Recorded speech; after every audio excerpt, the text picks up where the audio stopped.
क्या सैमी ज़ैन elimination chamber pay per view में बड़ा धमाल मचाने वाले हैं? रॉकी 30th एनिवर्सरी में ब्रॉक लेसनर की सरप्राइज एंट्री के बाद क्या है उनके फ्यूचर प्लान? क्या Roman Reigns versus stone cold के बीच हमें रेसलमेनिया 39 में मैच देखने को मिलने वाला है? और रॉकी 30th एनिवर्सरी के बाद काफ़ी सारी अपडेट्स हैं इस वीडियो में, तो शुरू से लेकर लास्ट तक इसको जरूर देखिएगा। और हाँ, पसंद आए तो लाइक करे बिना मत जाइएगा, और चैनल पर नए हो तो चैनल को सब्सक्राइब करके बेल आइकन प्रेस करना बिल्कुल भी मत भूलिएगा। सबसे पहले बात कर लेते हैं 16 time world champion John Cena के बारे में। आप लोगों को बता दूं, जॉन सीना 2K23 के ऑफिशियल पोस्टर पर अनाउंस हो चुके हैं, और ये ऑफिशियल हो चुका है कि जॉन सीना ही 2K23 के पोस्टर पर हमें देखने को मिलने वाले हैं। अब 2K ने WWE 2K23 के 3 एडिशन लॉन्च करे, और तीनों पे जॉन सीना डिफरेंट पोस्टर में दिखाई दे रहे हैं।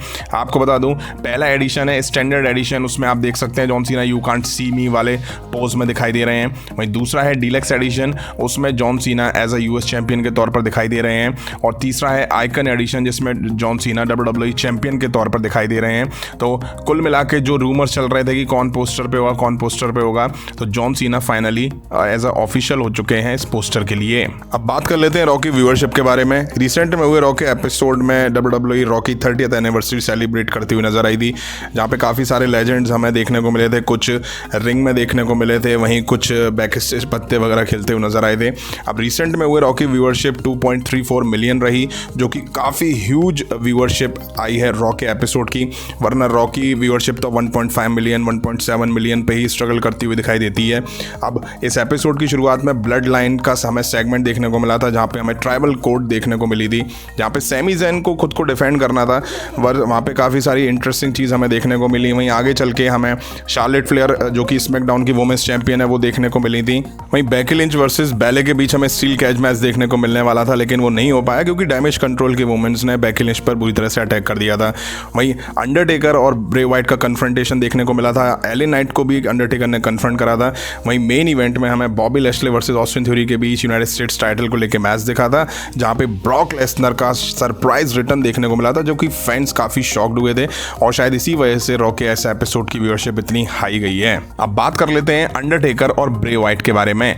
जैसा कि आज हुई रॉकी 30th एनिवर्सरी में अंडरटेकर ने एले नाइट को कन्फ्रंट करा था, जहां पे फिर ब्रे वाइट की एंट्री भी हुई थी, और अंडरटेकर ने एले नाइट को चॉकस्लेम में ही पकड़ा था। सबको लगा हुआ कि अंडरटेकर एले नाइट को चॉकस्लेम देंगे, लेकिन उन्होंने ब्रे वाइट की तरफ उनको धकेला, तो ब्रे वाइट ने सिस्टर एबिगेल लगा दी थी। इसके बाद ब्रे वाइट और अंडरटेकर के बीच कन्फ्रंटेशन हुआ था, और इसके बाद फिर अंडरटेकर ने ब्रे वाइट के कान में कुछ कहा, और उसके बाद वो चले गए थे। अब ट्विटर पे फैंस भी इसके काफ़ी मजे ले रहे हैं कि अंडरटेकर ने क्या कहा, ब्रे वाइट से क्या नहीं कहा। लेकिन आप लोगों को बता दूं, इस सेगमेंट का एक्चुअल में जो मीन था वो ये था, पासिंग द टॉर्च, जिसका मतलब साफ है कि अंडरटेकर ने जो टॉर्च है वो अब ब्रे वाइट को दे दी है। जिसका मतलब क्लियर है कि अंडरटेकर अपने टाइम के एक बहुत बड़े लेजेंड रहे हैं, बहुत बड़ी गिमिक उनको लेकर दिखाई देती थी, तो अब उन्होंने जो अपना सारा जो पासिंग द टॉर्च है वो ब्रे वाइट को पास कर दी है। देखिए, इसका मतलब क्लियर है, अब तुम्हारे हवाले वतन साथियों। मतलब कि अंडरटेकर ने WWE में जो कुछ भी अचीव करा, जैसी वो गिमिक में दिखाई दी है, उसके बाद उन्होंने फैंस को ये मैसेज दिया है कि अब ब्रे वाइट ही इन चीज़ों को संभालेगा। अब एक इस तरह से हम कह सकते हैं कि जिस तरह से एक बहू घर में एंटर होती है तो सास सारी चीज़ें उसको सौंप देती है धीरे धीरे, वही चीज़ यहाँ पे दिखाने का एंगल शो करा गया है।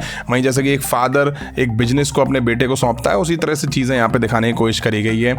अब रूमर्स तो ऐसे हैं कि ब्रे वाइट वर्सेस अंडरटेकर दिखेगा, लेकिन ऐसा मुझे लगता नहीं है कि होने वाला है। ये केवल रूमर्स हैं, और रूमर्स बन के ही उड़ जाएंगे। अब बात कर लेते हैं रॉकी 30th एनिवर्सरी के बारे में, जहां ब्लड लाइन को लेकर के एक बेहतरीन सेगमेंट दिखाई दिया था। लेकिन रॉकी 30th एनिवर्सरी खत्म होने के बाद ब्लड लाइन के सेगमेंट को लेकर के काफ़ी चीज़ें निकल कर आ रही, जो कि काफ़ी कंट्रोवर्शियल हैं। आप लोगों को बता दूं, ब्लड लाइन का जो आज सेगमेंट दिखाई दिया है, उसके इंचार्ज खुद पॉल हेमन बताए जा रहे हैं। सेगमेंट काफ़ी बड़ा हो गया था, जिस वजह से WWE को रॉकी 30th एनिवर्सरी से काफ़ी चीज़ें ट्रिम करनी पड़ी हैं। इसलिए बताया जा रहा है कि बेकी लिंच वर्सेस बैले के बीच जो स्टील कैच मैच था वो इसीलिए नहीं हुआ क्योंकि ब्लड लाइन का सेगमेंट काफी बड़ा हो गया था, और फिर डैमेज कंट्रोल की वुमेन ने बेकी लिंच पर जिस तरह से अटैक करा, उसके बाद उस मैच को खत्म ही कर दिया गया था। वहीं इतना ही नहीं, कुछ और women superstar Rocky 30th anniversary में देखने को मिलने वाली थी, जैसे कि बेला ट्विंस, लीटा, और भी सुपरस्टार थी जिनकी एंट्री या जिनकी अपीयरेंस को ट्रिम कर दिया गया। वो उसके पीछे भी ब्लड लाइन का सेगमेंट बड़ा होने का ही रीजन निकलकर सामने आ रहा है। अब क्या सच है क्या नहीं, वो तो खैर WWE जाने। अब बात कर लेते हैं women's royal rumble match match के बारे में। जैसा कि हर साल की तरह इस साल भी इस वुमेन्स रॉयल रंबल मैच में 30 वुमेन सुपरस्टार एंट्री लेती हुई दिखाई देंगी। कुछ WWE ने नाम ऑफिशियल भी कर दिए हैं। वहीं आपको बता दूं ये ऑफिशियल है और कंफर्मेशन है कि WWE ने अब वर्क ऑर्डर पर काम करना शुरू कर दिया है, मतलब कि कौन सी वुमेन सुपरस्टार किस नंबर पर एंट्री करती हुई दिखाई देगी रॉयल रंबल के मैच में, ये WWE ने काम करना शुरू कर दिया है। वहीं लिव मॉर्गन को लेकर इस तरह के रूमर्स आ रहे हैं कि वो नंबर 1 पर एंट्री करती हुई दिखाई देंगी। और चौंकाने वाली बात यह है कि Liv Morgan final 4 women superstar में से एक होंगी, मतलब कि वो एंड तक सर्वाइव करने वाली हैं। अब ये टाइम बताएगा कि कौन सी women superstar women's royal rumble match को जीतती हुई दिखाई देती है। वहीं बात कर लेते हैं इंटरकॉन्टिनेंटल चैंपियन गंथर के बारे में। As a intercontinental champion Gunther के सामने अब तक जो भी अपोनेंट आए हैं उन कुछ सबको उन्होंने धूल चटा दी और सबको वो ढेर करते हुए दिखाई दे चुके हैं। काफ़ी अच्छी शेप में गंथर इस टाइम हमें दिखाई दे रहे हैं। वहीं आपको बता दूं गंथर काफ़ी स्ट्रॉन्ग चैंपियन के तौर पर इस टाइम स्मैकडाउन में दिखाई दे रहे हैं। मुझे लगता है रोमन रेंस के बाद जो सबसे स्ट्रॉन्ग चैंपियन है वो गंथर ही दिखाई दे रहे हैं। अब देखिए गंथर को लेकर के एक आइडिया सर्कुलेट हो रहा है, या यूँ कहूँ गंथर को लेकर के रूमर्स ऐसे निकल कर आ रहे हैं कि गंथर अपना इंटरकॉन्टिनेंटल टाइटल रेसलमेनिया से पहले हार जाएंगे। वहीं आप लोगों को बता दूं गंथर को लेकर 2 प्लान सामने आ रहे हैं। पहले प्लान में कहा जा रहा है कि Gunther intercontinental title elimination chamber में हारते हुए दिखाई दे सकते हैं। अगर वो वहां नहीं हारते हैं तो मार्च के टाइम में गंथर रेसलमेनिया से पहले इंटरकॉन्टिनेंटल टाइटल हार सकते हैं। बताया जा रहा है कि WWE गंथर को लेकर जो भी रेसलमेनिया के प्लान्स बना रही है उसमें इंटरकॉन्टिनेंटल टाइटल इन्वॉल्व नहीं है, मतलब कि as a intercontinental champion Gunther WrestleMania 39 में एंटर नहीं होने वाले हैं। अब ऐसा होगा या नहीं होगा ये तो खैर आने वाला टाइम बताएगा।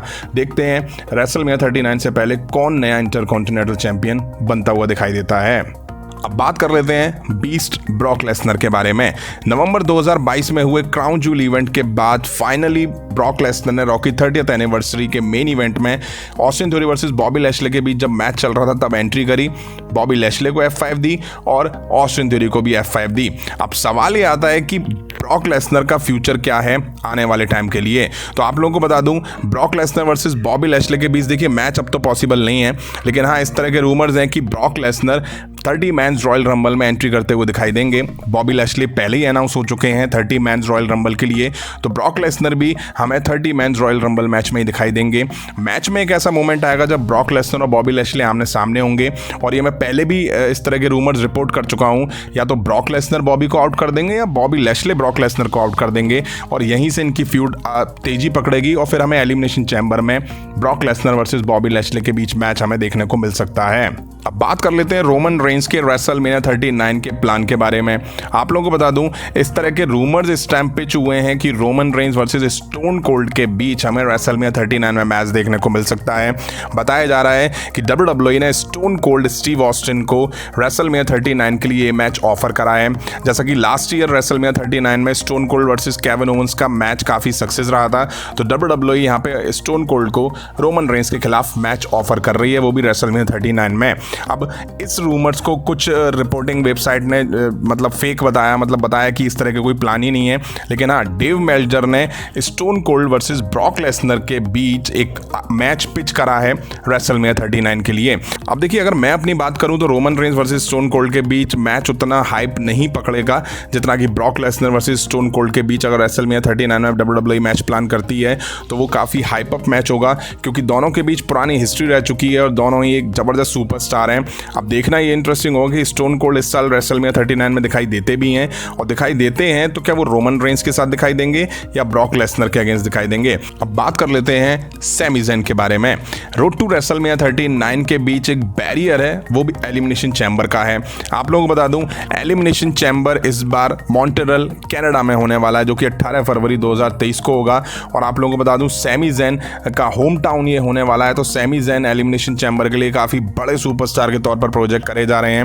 वहीं आप लोगों को ये बता दूं Roman Reigns versus Sami Zayn के बीच एलिमिनेशन चैम्बर में एक बड़ा मैच टीज हो रहा है, लेकिन इस पेपर व्यू से पहले एक फोटो लीक हुई है, एक पोस्टर लीक हुआ है जिसमें आप सैमी ज़ेन को एलिमिनेशन चैम्बर में देख सकते हैं। एलिमिनेशन चैम्बर के जो पॉड होते हैं उसके अंदर सैमी ज़ेन बंद हमें दिखाई दे रहे हैं।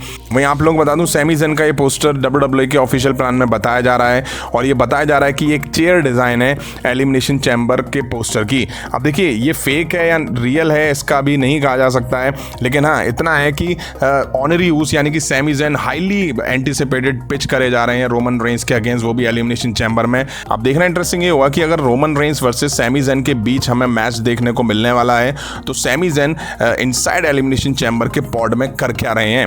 अब कहीं ऐसा तो नहीं रोमन रेंस अपने दोनों टाइटल में से एक टाइटल इनसाइड एलिमिनेशन चैम्बर में काफी सारे अपोनेंट के अगेंस्ट डिफेंड करते हुए नजर आए, जिसमें से एक अपोनेंट सैमी ज़ेन भी हो।